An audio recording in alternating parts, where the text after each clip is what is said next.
সকালে উঠে খুব ভালো লাগলো যে আমাদের বাংলাদেশের আমেরিকার সাথে ট্যারিফটা 20%-এ ফিক্স করা হয়েছে। তো এটা ডেফিনেটলি আমাদের জন্য একটা ভালো জিনিস, যেটা দেখলাম যে আপনার আমেরিকার সাথে যেসব দেশের ট্রেড ডেফিসিট আছে তাদের লোয়েস্ট ট্যারিফই হচ্ছে 15%, এবং ইট গোজ আপ টু 25 বা 35% পর্যন্ত। তো যেহেতু বাংলাদেশের আপনি জানেন যে প্রথমে 37% ছিল, সেটাকে 35% করেছিল, যেটা আমরা খুবই কনসার্ন ছিলাম। তো এখন আমরা যখন 20 করার পরে এটা ডেফিনেটলি এটা কম্পিটিটিভ একটা রেট। আমাদের যেসব কম্পিটিং কান্ট্রিগুলো আছে, যেরকম ভিয়েতনামেরও আপনার 20, পাকিস্তান বোধহয় 19%, এবং আপনার ইন্ডিয়া আপনার 25%। So altogether I must say যে this is a great achievement for the people যারা এটা নেগোশিয়েট করছে, প্রাইমারিলি ডক্টর খলিলুর রহমান সাহেব, আমাদের কমার্স অ্যাডভাইজার বশির আহমেদ সাহেব, এবং ওনার সাথে যারা যারা ছিল সবাইকে কংগ্রাচুলেশনস। এবং এটা আমাদের দেশের জন্য একটা অ্যাচিভমেন্ট।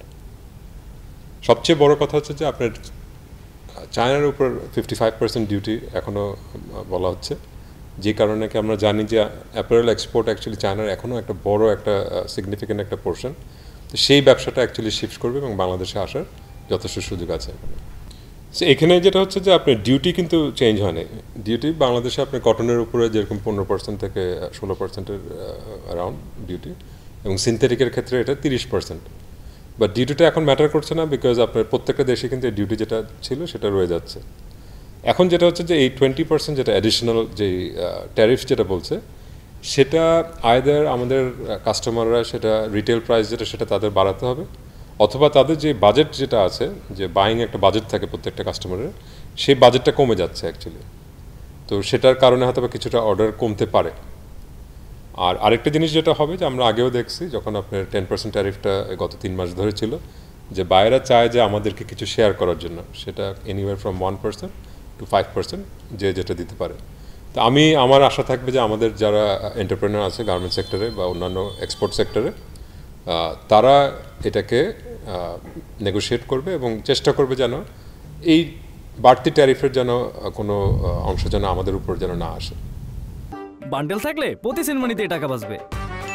বিকাশ সেনমানি বান্ডেল কিনে জিতুন প্রতি লেনদেনে। তো ভালো খবর বা স্বস্তির বিষয় হচ্ছে আমাদের প্রতিদ্বন্দ্বী দেশ ভারত, পাকিস্তান, ভিয়েতনামের তুলনায় আমাদের ট্যারিফটা একই মাত্রায় আছে। ভারতের তুলনায় বরঞ্চ 5% কম আছে। সেটা হলো স্বস্তির জায়গা। যে আশঙ্কাটা আমরা করছিলাম যে ওই প্রতিদ্বন্দ্বী দেশের সাথে আমাদের ট্যারিফের পার্থক্য যদি 15% থাকে বা 10% থাকে, তাহলে বিজনেসটা ওই জায়গায় মুভ করবে, এটাই স্বাভাবিক। তো এই সংখ্যাটা এখন কেটে গেছে। আর আরেকটা এখন যেটা আছে যে এই যে বাড়তি 20% ট্যারিফ যোগ হলো, এতে করে এখানে বায়ার টু বায়ার ডিফার করবে, কারো হয়তো ক্রয়ের সক্ষমতাটা হয়তো কমে আসবে, সেক্ষেত্রে আমাদের কিছু অর্ডার প্লেসমেন্ট কমতে পারে। আবার অনেকেরই আছে যে ব্যাংক থেকে ফাইন্যান্স নেওয়ার সুযোগ আছে, কারণ এই ট্যারিফটা সবসময় বায়াররাই দিয়ে থাকে। আমাদের পেমেন্ট টার্মস হচ্ছে এফওবি, আমাদের কাজ হচ্ছে পোর্ট পর্যন্ত পৌঁছানো। আর খুব ইনসিগনিফিকেন্ট আমাদের কোনো মেম্বার আছে যারা হয়তো এলডিপি ব্যবসা করে, অর্থাৎ এই যে আপনার ডিউটি ট্যাক্স সবই তারা দেয়, তো সেটা ইনসিগনিফিকেন্ট। তো সুতরাং এখানে একটা চ্যালেঞ্জ হলো যে যদি কোনো বায়ার এই ট্যারিফের যে বাড়তি অর্থ, সেই অর্থ যদি সংকলন করতে না পারে, তাহলে কিছু অর্ডার কমে যেতে পারে। এর বাইরে আমরা কোনো সংখ্যা দেখছি না। বান্ডেল থাকলে প্রতি সেনমানিতে টাকা বাঁচবে।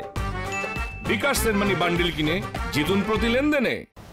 এখন যেটা অনেক আলাপ আলোচনার পরে অতিরিক্ত শুল্ক নির্ধারিত হলো 20%, এটার ফলে আমাদের যে উদ্বেগ, উৎকণ্ঠা, অনিশ্চয়তা ছিল তা কিছুটা কেটেছে এবং কিছুটা আমরা স্বস্তির জায়গায় এসেছি। 35% অতিরিক্ত শুল্ক যদি নির্ধারিত হতো, তাহলে আমাদের চলমান যে গড় 15% শুল্ক আছে তার সাথে এটা যোগ হয়ে 50% হতো। এখন এই 15%-এর সাথে যোগ হয়ে এখন 35% হবে। এটাও অনেক উচ্চ স্তরে, কিন্তু প্রথমত হলো যে এটা তো 50% না, দ্বিতীয়ত হলো যে অনিশ্চয়তাটা তা কেটে গেছে। তৃতীয় যেটা, সেটা হলো যে আমাদের যারা প্রতিদ্বন্দ্বী দেশ আছে তাদের সাপেক্ষে আমাদের এটা কিছুটা হলেও আমার মনে হয় যে প্রতিযোগিতা সক্ষমতার দিক থেকে আমাদেরকে কিছুটা নিশ্চয়তা দেবে। কারণ ভিয়েতনামের উপরেও 20%, পাকিস্তান 20%, ভারত 25%, ক্যাম্বোডিয়া, ইন্দোনেশিয়া 19%। সুতরাং মোটামুটিভাবে একটা সমপর্যায়ে আমরা প্রতিযোগিতা সক্ষমতার দিক থেকে থাকব। যদিও অতিরিক্ত শুল্ক আরোপ হচ্ছে এবং আগে আমরা যদি 1 লক্ষ কোটি টাকা আমাদের রেডিমেড গার্মেন্টস এক্সপোর্টের উপরে আমরা যদি সেখানে 16,000 কোটি টাকার মতো অতিরিক্ত শুল্ক বসতো, এখন আরও 20,000 কোটি টাকা অতিরিক্ত শুল্ক বসবে যদি আমার এক্সপোর্ট সেমই থাকে। সুতরাং সেদিক থেকে তো অবশ্যই একটা চাহিদার দিক থেকে একটা অবনমন হবে মার্কিন বাজারে, এটা সবার জন্যই হবে। এই যে এটার ফলে যে মূল্য প্রভাবটা পড়বে মার্কিন রিটেল স্টেজে, সুতরাং সেদিক থেকে এটার একটা প্রভাব থাকবে।